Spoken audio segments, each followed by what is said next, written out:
fire starting in my heart, reaching the fever pitch, it's bringing me out the dark.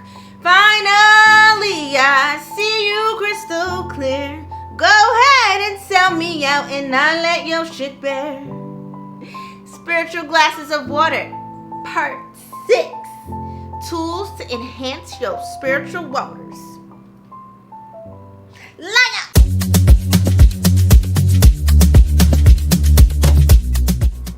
Water is one of the most essential elements on earth. And you know I love to bridge the gap between science and spirituality. So it has been proven in physics that on a molecular level, water responds to energy. That being said, when you utilize these spiritual glasses of water, it's going to be responding to your emotions, to your prayer, and to any sound. Okay? So, in part 4, remember I gave you 5 ingredients to add to your spiritual waters to fine-tune it and elevate it. Well, in this video, I'm going to give you 8 tools to enhance these spiritual glasses of water. When you place these spiritual glasses of water either around your home or on your altars, it's just not a glass of water. It is literally one of the most transformational spiritual tools you can utilize, and that is why water is so important in spiritual work. To get the most out of this episode, I highly recommend you watch part 1, 2, 3, 4, and 5 so you get the full picture, okay? And as a gentle reminder, these spiritual glasses of water are not a closed practice. That means anyone in the cat down the road can utilize it. It doesn't matter your race, your ethnicity, your spiritual background, or wherever you are on your spiritual journey. Anyone can utilize these spiritual glasses of water. These tools that I'm going to give you lovelies are going to be budget friendly because I truly believe that your spiritual journey should not break the bank. Yes, a lot of things, whether it's ceremonies or getting spiritual work done, are an investment, but when it comes to tools in your home, for the most part, they can be budget friendly because it's all about intention, not cost. A $60 glass and a $5 glass is not going to make a big difference, okay? So another reminder as well that these spiritual glasses of water are an offering to our spirits, because we don't just go knocking on our spirit's door when we need something. No, we venerate them and we honor them 24/7, 365, baby. Number 2, it's going to act as a filter. So these spiritual glasses of water are going to absorb negative and stagnant energy. 3, these spiritual glasses are going to act as a mirror. So the bugs that you find, the animals that you see when utilizing these glasses of water are going to be reflecting something back for you via a divine message.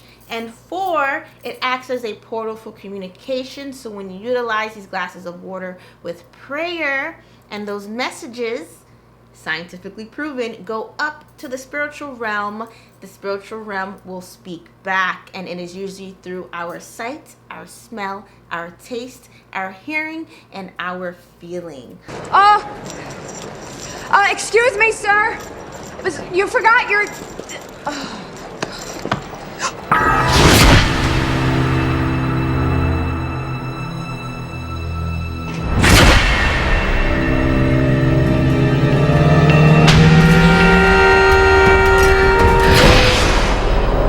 You okay? Let's get into it. Interrupt this program to show Lady. Look how beautiful she looks sleeping. Let's see if we can get her. Look at her sleep. I've been watching Lady since I moved to LA. Like, she's probably one of my favorite. Are we back? Are we back? Are we back? Okay, we're back. Okay. Sorry, I woke up. Go back to sleep, baby. It's okay. She's like, huh? Alrighty, so before I started this video, I actually got a download. So you're definitely going to want to write this down because someone needs to hear this. However, I've made things very simple for you. If you head over to my Patreon, I have written out part 1, 2, 3, 4, 5, and 6 in a written format. So all you have to do is download that bad boy, print it out, and you can reference it. So you don't have to keep watching my videos over and over, but you can if you want to. You can either download it individually, or you can join my Patreon as a member for as low as a cup of hot matcha tea latte a month. That's a steal, okay? So let's get back to this video. The download I got, and I wrote it down, so bear with me. There's power in the tongue. The universe will hold you accountable for the words you speak, and that is divine law. And I'm going to say it one more time. There's power of the tongue. The universe will hold you accountable for the words you speak, and that is divine law. I don't know where that came from, but that, I mean, I truly believe we all need to be remembered on a spiritual level and a mundane level, how we speak to others, how we speak to ourselves, how we speak about ourselves, and how we speak about other people when no one is looking. Because that is the true character.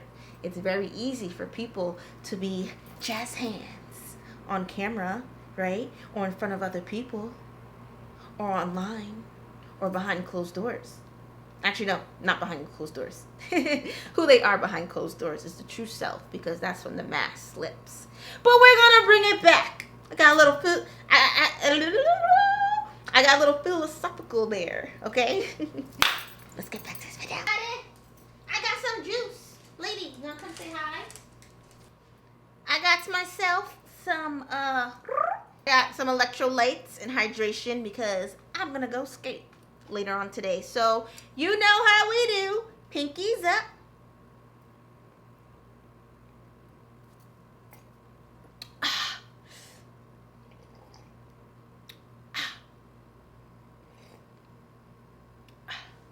Woo!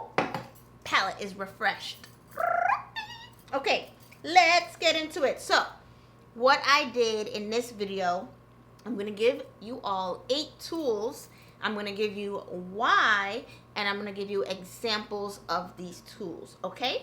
So it's going to be one big bucket, but each tool I'm going to be breaking it into 2 additional buckets.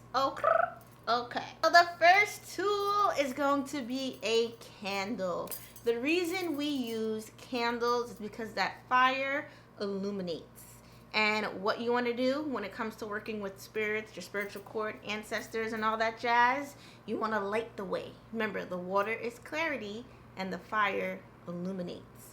So, when it comes to the candles, though, you don't want to burn any colored candle, because remember, the color of the candle also carries a specific vibration that ties to specific intention. So I would highly recommend a white candle. So my Ogun or a Batala candle would be perfect. A blue candle, I have my Yemaya and Olukun candle. Or you can do the color pink or purple. So you only want to stick to those 4 colors. That's white, blue, pink, and purple, because we're dealing with spirituality and elevation. You don't want to do harsher colors like red or black or brown, because that has a different intention. Don't recommend a taper candle or a chime candle. When you're burning a candle on its own next to a glass of water, there's more of a risk of fire when it's not in that glass container. So if you're just starting out, I would highly recommend using a glass candle. And if you know what you're doing, you've been doing this a while, then go ahead, do the taper candle. But when it comes to spiritual work, there's so many external influences that can happen. So to reduce the risk of the word disaster, I know that's kind of dramatic, but disaster came to mind. Disaster is to limit or lessen the margin of error, if that makes sense. So glass candle is the way to go. Number 2 is going to be a prayer book. So I know there's so many different spiritual practices out there. Like there's people who read the Quran. We have the Book of Psalms, selected prayers, which I'll show you. The collection of selected prayers. Powerful book to use. Next, Book of Psalms. You know this bad boy. Very, very good book. If you have another spiritual belief and you guys use some type of holy book and it doesn't interfere with the glasses of water, meaning like you're allowed to use like glasses of water, then go ahead. I can only speak on Ifa when it comes to that, and at least Christianity. I know Christians use the Bible. If you are in a spiritual practice that's not Christianity or Ifa in the books I just showed you, make sure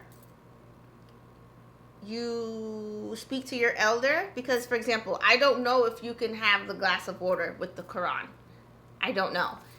The glasses of water are an open practice. However, we have to remember that sometimes there's boundaries. So definitely do speak to your elder or whomever that you learn your practice from, just to make sure that you can say your prayers with water. For the most part, I am pretty sure you should be able to, but it's better to be safe than sorry. Please do the work to make sure that you can do it. But adding scriptures to your spiritual waters will elevate it. Because remember what I mentioned before, on a molecular level, the water responds to sound. So when you're reading a sacred text, right? And these sacred texts are almost like Morse code to the sky, right? So when we say the 23rd Psalm, the Lord is my shepherd, I shall not want. He make me lay down in green pastures.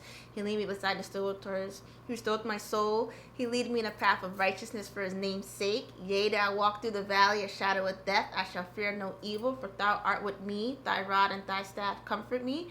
Thou prepare the table before me in the presence of my enemies. Thou anointest my head with oil. My cup runneth over. Surely goodness and mercy shall follow me all the days of my life, lest I dwell in the house of the Lord forever and ever. Ache. You heard those lyrics, right? Pouring out the water, you're sending that out.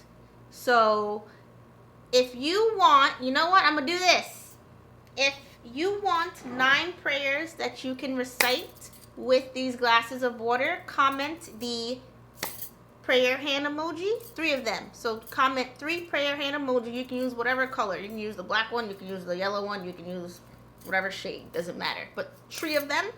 So comment 3 of them, and I will send you via email 9 prayers that you can recite.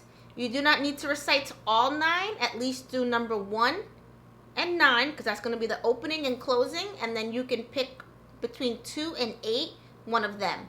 When you're more of a seasoned spiritist and you've been doing this a while, or you're an espiritista like me, medium, we do 9, but even that can be a lot spiritually. So 3 is the perfect number to do. So comment those 3 emoji praying hands, and I will email you 9 different prayers that you can recite, and they are powerful and they'll get you the intention that you're looking for. Okay, number 3 is going to be your musical instruments, and I'm standing up because I'm going to show you my musical instruments and why I can't have roommates.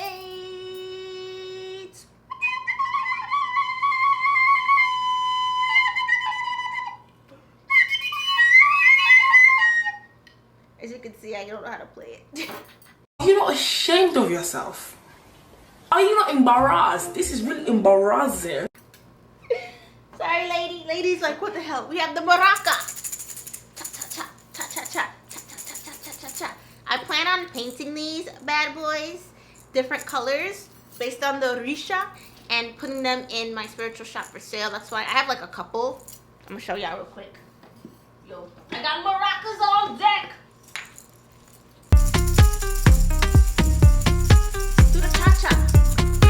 Yeah, okay. And then the drum. Lady left. Like, it's an ocean drum. That's why I live alone. musical instruments like the ones I showed, the flute, the maraca, the tambourine, even clapping your hands, that's a musical instrument, most natural musical instrument. It sends out a vibration and it wakens the energy around the water. So I would do it specifically before any type of prayer to really raise the vibration. A little spiritual tip. You hear this, right? There's a reason why a lot of spiritual practitioners wear it. Not all, but at least for me, one of the reasons why I wear this, when you move it around, you hear that noise, right? It clears negative energy. So having them, think of the church bell. When the church bell goes, it's not only signaling that it's noon, it's clearing so much negative energy. When you hear that, go. So same thing with these bangles. Really, really, really important. If you are a practitioner, to wear them. I love it, and I'm sensitive to energies, so it's really good. So let's bring it back because I went off a little bit. Musical instrument around the water. It's going to help raise the vibration around the water so it can amplify whatever you do after that. Okay. Next is going to be smoke. This is probably my favorite. If you ever come to my home, I am always burning incense. I love my incense. So number one, frankincense and myrrh. And if anyone says, what you will hear is that, burning of incense is demonic. It's not. Especially when it comes to frankincense and myrrh. I'm about to clock it real quick, but frankincense and myrrh was mentioned in the New Testament, Matthew something.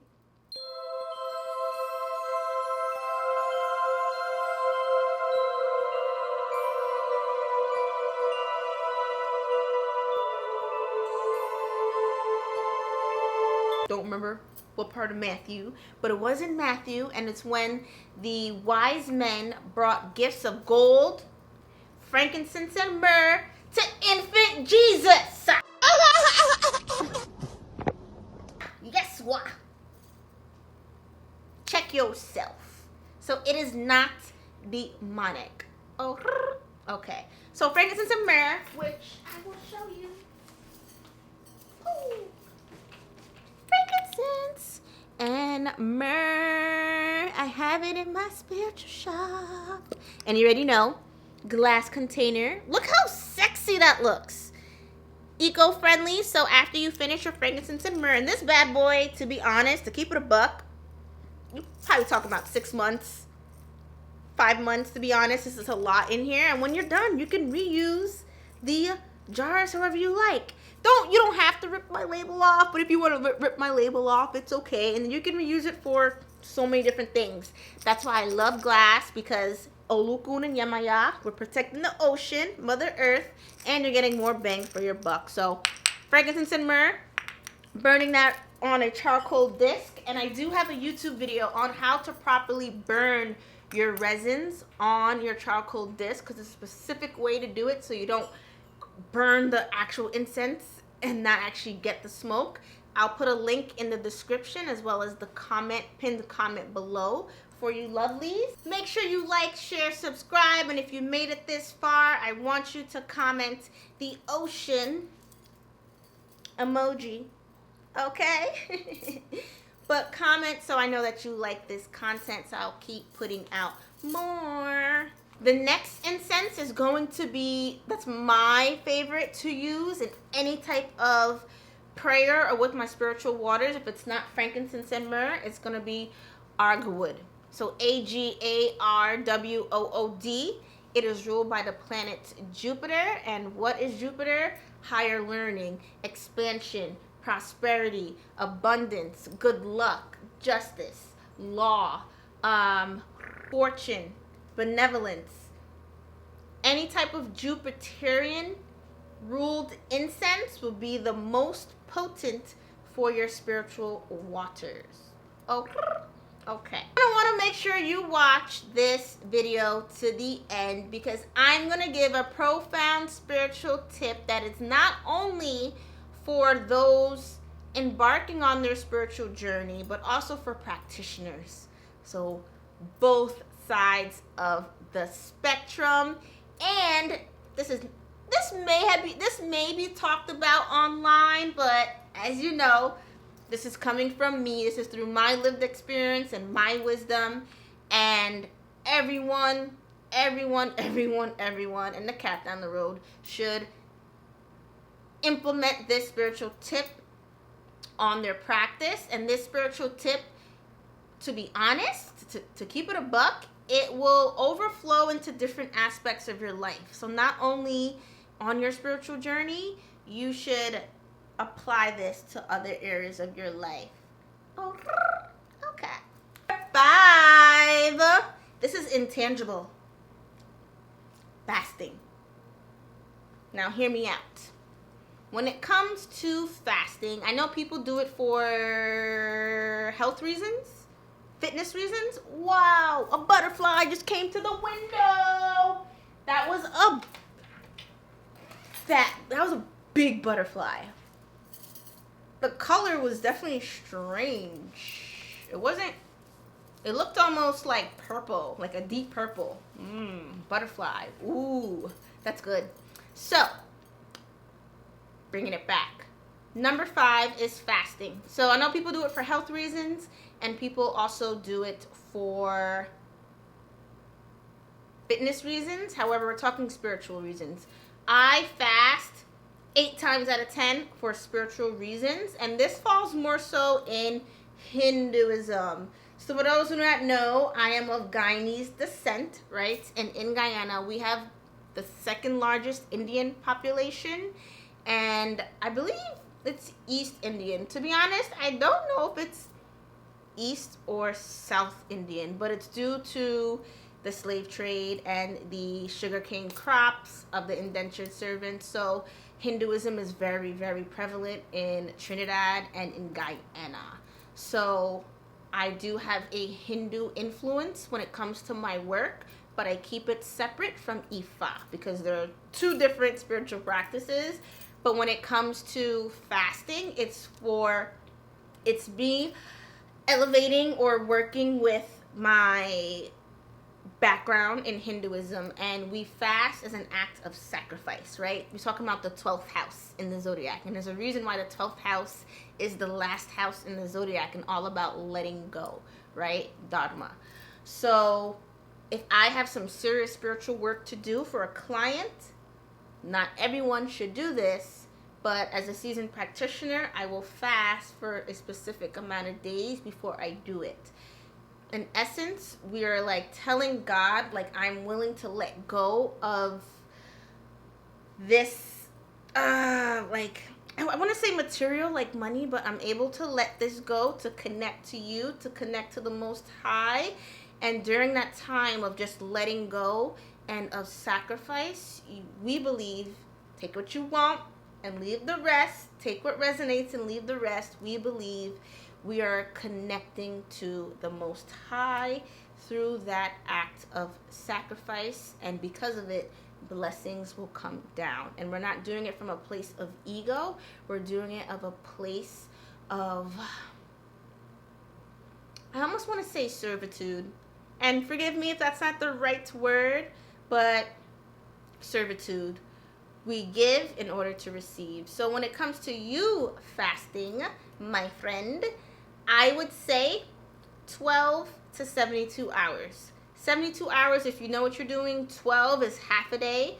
Most people can do that, but at the end of the day, I am not a doctor. Please consult your physician, your doctor, and all that jazz to make sure you are able to fast.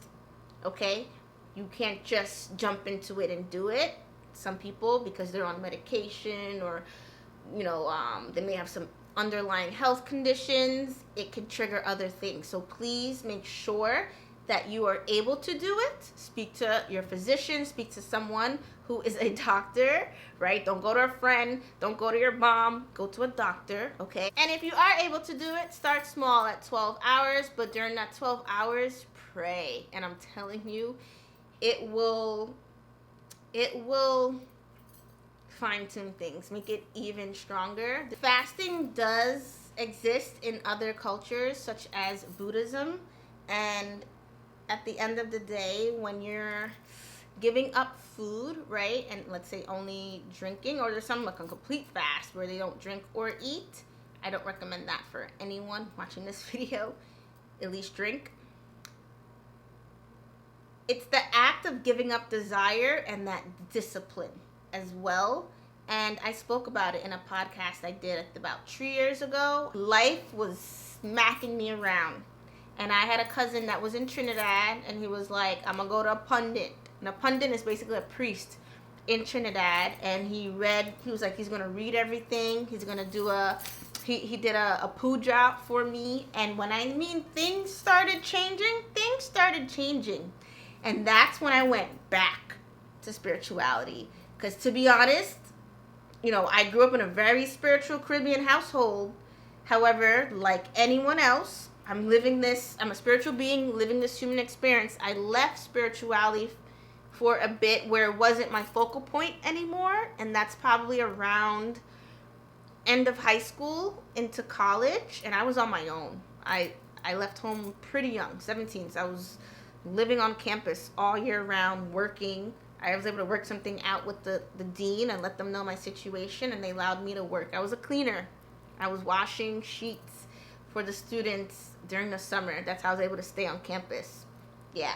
And I wasn't getting paid. They just allowed me to live there. So to bring it back, around that time, I wasn't very spiritual, to be honest. I remember I wear a cross, and I may, do a little prayer before a race, but I wasn't like I am now, devoted. And in that time where I left, I felt how things changed. And then there came a point where I'm like, okay, I can't handle this anymore. I need help. And that's how I fell into Hinduism. And then I started fasting and praying. And in the act of me fasting, it really made me very disciplined. And I don't regret it.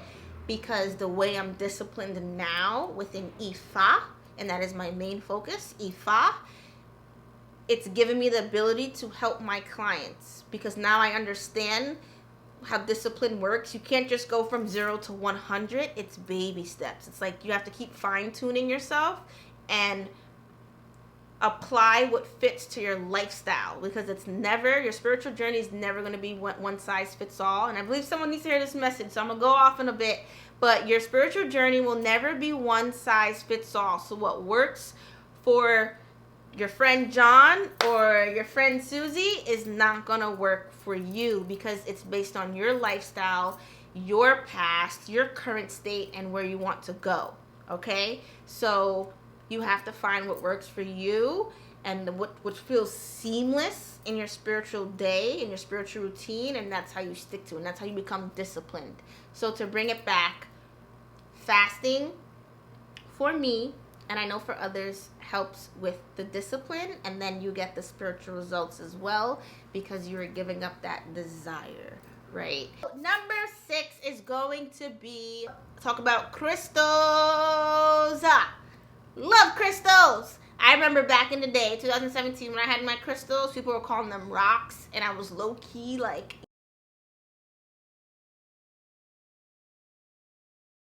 that was me. I was so upset. Like, look, I still carry my crystals. So, look at this thing. See? This is a beautiful set. I'm just gonna put it. Can we, camera one, can we zoom in on the crystals, please? Look at this. Look at this beautiful set. Woo! Spiritual tip. Random spiritual tip. One of them grew legs. When your crystals grow legs and they disappear, it means that they have served their purpose and they have gone on to the next owner. Or sometimes you just don't need it anymore. It could be somewhere in the house, but that bad boy grew legs. This is my, you hear that? It's my crystals, all my crystals in there. That's why it's this thing. This thing is kind of heavy, but I gotta stay aligned.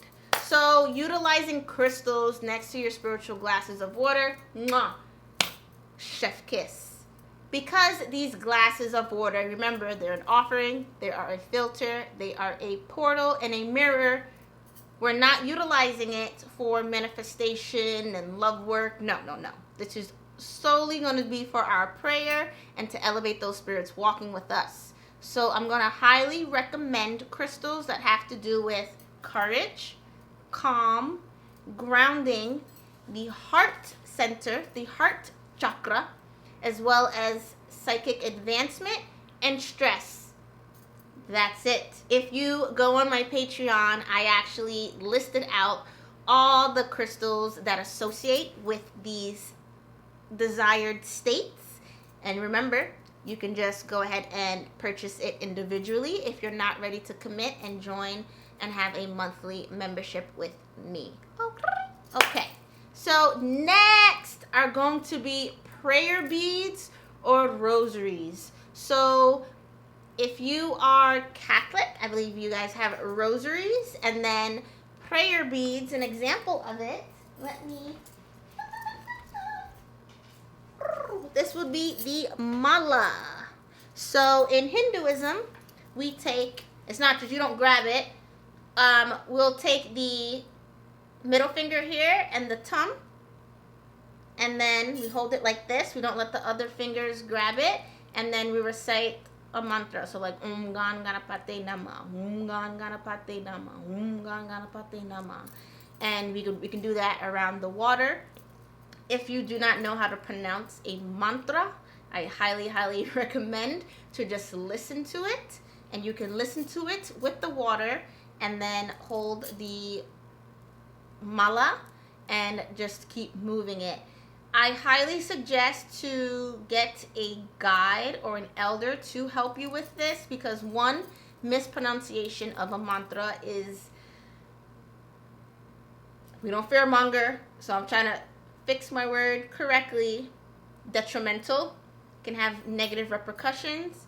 And two, you want to make sure, depending on the mantra, you're putting the right finger to it, because astrologically speaking, each finger is an element, and also this falls into palmistry. I'm not well versed in palmistry, but we're talking about elements, right? That falls into the mudras, and then we also have planets going on. So there's a reason why certain fingers will touch the mala and some will not. Okay. The reason why we use the mala or prayer beads or rosaries by the water or next to your glass of water is because repetitive prayer builds spiritual momentum. And I'm going to say that again. Repetitive prayer builds spiritual momentum. So it is charging your water with devotion. That is powerful. To keep it a book, if I had to say out of these tools, which was the most profound, I would say the prayer with the mala. And then next, I would say the musical instrument. Those probably be the two most powerful ones. Repetition and consistency is so powerful. It is so powerful because, as I like to say, shavings make a pile, right? If you do something once or twice, cool. But when you're doing something consistently, it doesn't seem like a lot. But then over time, you look at it and you have this grandiose thing, okay? So when it comes to taking care of your ancestors, the spirits walking with you, and all that jazz, consistency is far more potent than just doing it once in a while. Do not only do this when times are bad. And I'm going to say it again for the back of the room. Don't only offer these spiritual waters when times are bad. How would you feel if you had a cousin or a friend or a sibling that only came to you when something was going wrong, but when something was going right, you never heard from them? Doesn't feel good, right? Same thing with your spirits and your ancestors and God, Jah, Yeshua, Allah, Supreme Being, the Most High. You don't only go to them when you need something. So consistency is key. All right. Last tool I'm going to highly, highly recommend is a plant. A plant or flowers. I would highly recommend white flowers because white is the color of purity. It is holy. It has the highest vibration when it comes to RG-Biv. You guys remember that? RG-Biv? That is the highest vibration, white. And when it comes to your flowers and plants, please make sure they don't have any thorns. Because what do thorns represent? Protection. If we're drawn in the spirits, we're trying to sweeten them in, thorns are going to be propelling them away. So it's going to be counterintuitive. So no thorns on the plants, no thorns on the flowers. What does that mean? Cactus is a no-go. Oh. The reason why we bring flowers or plants, and I'm going to show you. Sylvia! Say hello. She's thriving. I have to turn her the other way because when you have plants facing the sun for a long time, you'll see they're like reaching for the sun. So it's good to change the angle so they go back the other way. But Sylvia, she's by one of my spiritual waters up here on the shelf. The reason why we use plants next to, or flowers next to the water, because it brings life. We're talking about nature. That's really powerful element of earth to the water. So I would say that when it came to your tools, the most long-lasting one would be the plants, because plants thrive for a long time. Of course, if you're using the flowers, that's going to require more upkeep. So make sure you commit what you, it's a download. Make sure you commit to what you know you can upkeep, right? So in layman's terms, don't write a check your ass can't cash, okay? So if you know you can't keep up with the flower, changing the flowers, then don't buy flowers. Get a plant. The best plant I would recommend is pothos. Pothos is a really good beginner-friendly plant. You don't have to have a green thumb of green thumbs to take care of it. It needs light, but not crazy light, watering once a week, and it's pretty hardy. Yellow butterfly, it's pretty hardy. So pothos is the way to go. I see this butterfly. All right, so that is the 8 tools that you can utilize with your spiritual waters. They will not break the bank. They're super simple, but it'll definitely help you elevate your spiritual practice. By the time you apply everything I've mentioned in part 1, 2, 3, 4, and 5, adding this, it's gonna be like, my cat, she's scratching me. She's like, she's trying to make biscuits on my stomach. Bring it back.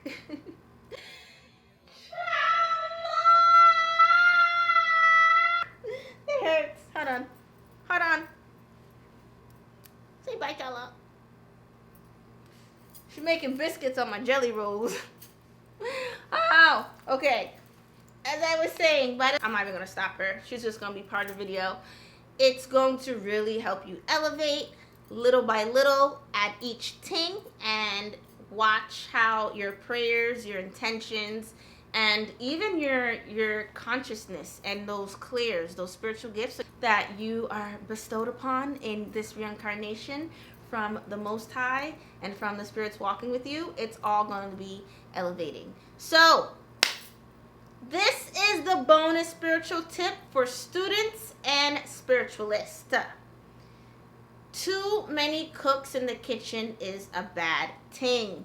And what I mean by that, right? I'm going to give a super easy example. I have a tattoo sleeve here, right? Only 2 people have worked on this arm. And I started the sleeve probably 11 years ago. If I went to a tattooist and I had 4 different people on the arm and tattoos are everywhere, that tattoo artist will have a hard time trying to envision a way to blend all the different tattoos together from different artists, right? Same thing goes in your spiritual journey. if you're going to everyone and the cat down the road for a reading and guidance and just window shopping, you're opening up your energy to so many people, which is not good at all. It's very taboo. It's taboo. You should not be opening up your energy to everyone and every practitioner. Less is more. So when it comes to me as a spiritist, if a client comes to me, I always ask them, who are you working with? How many people have you been working with this past year? Because to keep it a buck, it's a red flag if they've been to 5 people and I'm number 6. It's like, what's good? Right? And it's not to compete with the other practitioners. Let's say they are working with one other person, not to compete. I want to know, okay, what are you working on them with, and how can I fill in that gap? Because I can't be stepping on their toes. So as a student, same thing. Your practitioner that you're going to should be asking you who you're working with, who have you worked with in the past, to basically get a roadmap of where you are and where you want to be. And that's how they can proactively truly help you. They should not, because that's a big blind spot. If I don't know who you're working with and I just start helping you, students, make sure your practitioner is asking you basically for your roadmap, where you've been, where you currently are, and where you want to go, and who you're working with. And as practitioners, you need to be asking your clients the same thing, because that's how they're going to get the best results. You're going to actually help them and not hindering, because one practitioner's advice and steps may bring them 10 steps forward, while yours may bring them back. Not saying anyone's wrong or right, but the advice and the spiritual work may be counterintuitive. Opening yourself up to too many people, I've seen it as a practitioner, never goes well. Too many cooks in the kitchen, not good. No bueno. So it's always important to look at the past before you move forward. And this is something that you can apply to a lot of different aspects of your life, whether it's love, whether it is schooling, whether it is your home, pets, and all that jazz. Okay. So I also would love if you watch part 5. In the end, I gave a really profound bonus tip when it comes to the 3 types of people Spirit will use to deliver you divine messages. And the reason why, which I forgot to mention, Spirit will use these 3 people because it's teaching us humility. It is teaching us humility. Guidance can take many shapes or forms, but if you are too egotistical, it will pass you by. And that's why Spirit will use these 3 people. Ooh, the light went out. Sound advice and divine messages can come when you least expect it from people you least expect. And that is all.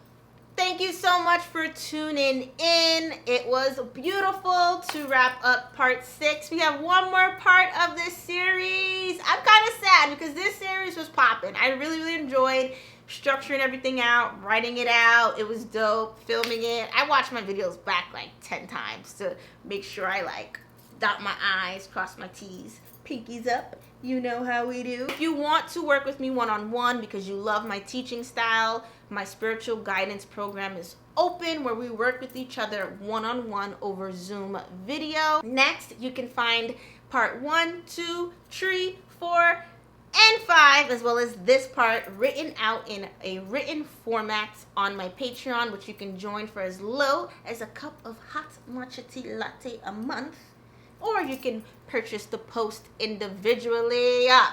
Next, on my Etsy shop, you can find products like my frankincense and myrrh. The Argud, I don't have it on there yet, but I'm looking for a supplier because I like to have the best quality products that I bring to you lovelies. So once I do find a supplier for the Argud in bulk or in wholesale, then I'll definitely put it up on my Etsy shop. But for the time being, you can shop handcrafted spiritual goods for your home, bath, and body on my Etsy shop. We are eco-friendly and sustainable. So 99% of your products are glass. They are composable, recyclable, or reusable.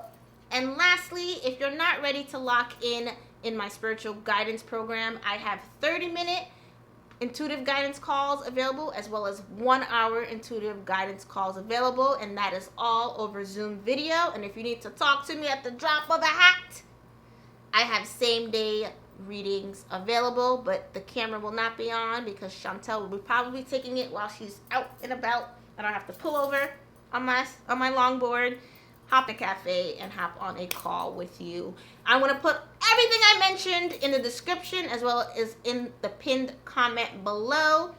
And that is all. Have a beautiful day. Mwah, mwah, mwah, mwah. Achoo! Peace.